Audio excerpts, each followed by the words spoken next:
একজন রিক্সা চালক ভাই বললেন, এই যে শোনেন, শুনছেন খবর? আমি কি না তো আপনাদের সালমান শাহ কিন্তু মারা গেছে। এই কথা বলার পর আমি স্তব্ধ হয়ে গেলাম। হঠাৎ করে শোনাতে আমরা মাথায় নিলাম না, না কালকে তো রাত্রে দেখলাম সালমান ভাই সকালে কিভাবে মারা যায়। আবার এক কথা দুই কথা এফডিসি আনা ঘোষণা হলো তিনি মারা গেছেন। আসলে তিনি মারা গেছেন। এফডিসিতে আমরা শুটিং করি 10:30 বা 11টার পরে প্যাক আপ হওয়ার পর আমরা কেউ থাকিনি এখানে, যে যার বাসায় চলে যায়। আপনিও যা শুনেছেন আমরা তাই শুনেছি। এটা কি হবে আল্লাহ ভালো জানেন। সামনে বিচারে কিছু একটা হয়তো হবে, আপনারা আশা করছেন, আমরাও আশা করছি। এর চেয়ে আর কিছু তেমন কিছু জানি না। জসিম ভাইয়ের সাথে আমি কাজ করতেছি সম্ভবত 1991-92 মাঝামাঝি টাইমে।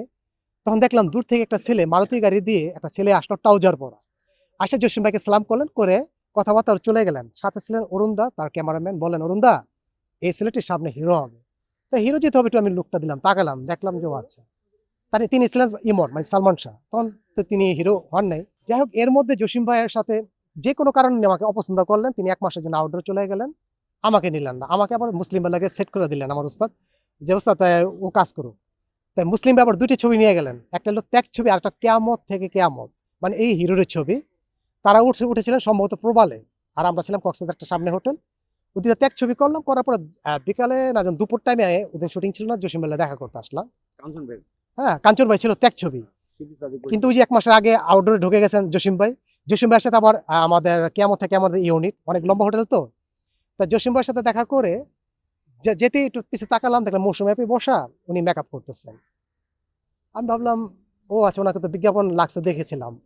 পরে আবার ইমন ভাই আমার সামনে ঢুকলেন। হ্যাঁ, উনি তো পরিচয় নেই। ওই আমাদের হিরো সালমান শাহ ভাই, কেয়ামত থেকে কেয়ামতের হিরো। তাকে তো এফডিসি দেখলাম। ওই ছবিটি করার পর ওই ছবিটি আমার তেমন করা হয় না, আমার শরীর জ্বর চলে আসলো। পরে যাই হোক, তারপর থেকে মোটামুটি সালমান ভাই যতগুলো ছবি করেছেন তার বেশিরভাগই ছবি আমার স্টান এবং মারপিট দৃশ্য করা সালমান ভাইয়ের সাথে। সালমান ভাই এখানে তোলার পর উনি ভয়ে পিছিয়ে সরে গেলেন। ঠিক আমি এখান থেকে মাথার নিচু দিয়ে মাটিতে পড়লাম, এঁটেল মাটি। আমার চুলগুলো উঠে গেল, মাথার চোখে শস্যপুর দেখলাম। উনি তো অনেক মায়া করে মানুষকে, শ্বাসে ধরলো, ধরে পানি টানি দিয়ে ঠিকঠাক করলেন, যে মিঠু ঠিকঠাক আছে কিনা। এই সে আমাকে, না ভাই ঠিকঠাক আছে, চলবো। হ্যাঁ, উনি অনেক আন্তরিকতা একজন হিরো ছিলেন, আমাদের সবার সাথে একটা সুস্থ সম্পর্ক ছিল এবং প্রতিটা মানুষের চমৎকার সম্পর্ক ছিল। সালমান শাহ ভাইয়ের একেবারে নির্দ্বিধায়। হয়তো তিনি খুব অকালে চলে যাবেন বলে তার এই নামটা তিনি কামিয়ে নিয়েছিলেন। তিনি কামান না, তিনি স্বাভাবিকই চলাফেরা করতেন। ওইগুলো আমাদের চোখে হ্যাঁ এখন ভাসে। আসলে কি তার মধ্যে হিরো আমরা এখনো পাইনি। হ্যাঁ, পেয়েছি আমাদের হিরো সাকিব খানও কোনো অংশ কম না। কিন্তু তার একটা আন্তরিকতা ছিল কি, হ্যাঁ, তার ওই যে মানুষের সাথে ইচ্ছাকৃতভাবে কথা বলা, একটু দুষ্টুমি করা, খোঁজখবর নেওয়া, হায়ালো করা, হ্যাঁ, এই গুণটা তার মাঝে ছিল। আর সেই কারণে এত বছর পর আমি তার নাম নিচ্ছি। হ্যাঁ, আশা ভালোবাসার পর হয়তো বিচার হবে আগে আর পিছিয়ে, এরকম একটা ছবি হবে। বিচার করলাম আমরা উত্তরা ছবি করলাম।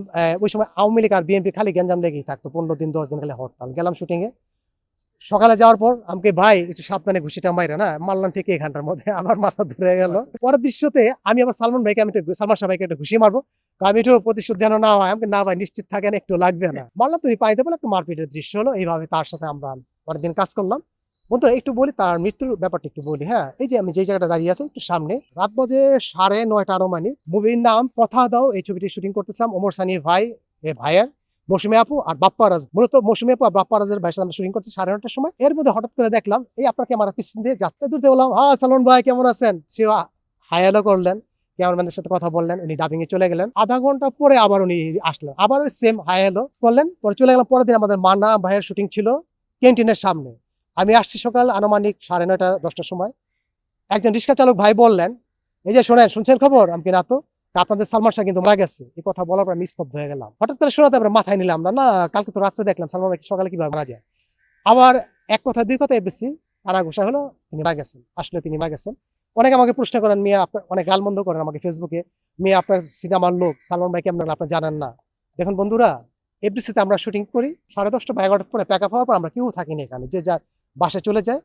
আপনিও যা শুনেছেন আমরা তাই শুনেছি। এটা কি হবে আল্লাহ ভালো জানেন। সামনে বিচারে কিছু একটা হয়তো হবে, আপনারা আশা করছেন, আমরাও আশা করছি। এর চেয়ে আর কিছু তেমন কিছু জানি না। কিছু একটা আছে বিধায় দেহ আবার তোলা হচ্ছে। যে কোনো অন্যায়ের শাস্তি আল্লাহ তাকে দিয়ে থাকেন। আমার মনে হয় এটা একটা অন্যায় শাস্তি, যিনি যারাই করেছেন তার শাস্তি পাবেন। আমি আশাবাদী দেশের সরকার সঠিক বিচারটি করবে।